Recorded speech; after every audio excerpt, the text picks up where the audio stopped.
Hello guys, welcome to my channel. আমি লাল। এখন তো তোমরা দেখতেই পাচ্ছ যে আমরা দুপুরবেলা লাঞ্চ করতে বসে পড়েছি।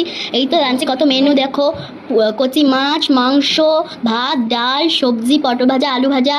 এই তো আমাদের এই সব মেনু, আর ডাল তো আছেই, আর আম লাস্টে তো গ্রীষ্মকালেই থাকেই, তো তোমরা জানোই। তাই আমার আম খেতে খুবই ভালো লাগে।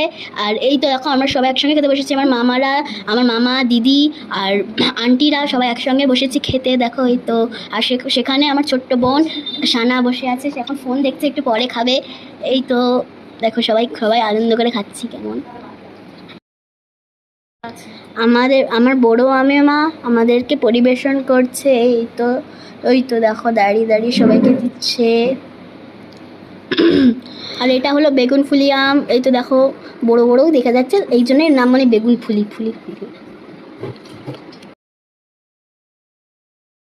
আমি আমটার নাম ঠিক বলেছি? তাহলে কমেন্টে আপনারা জানান আমি ঠিক বলেছি না ভুল বলেছি।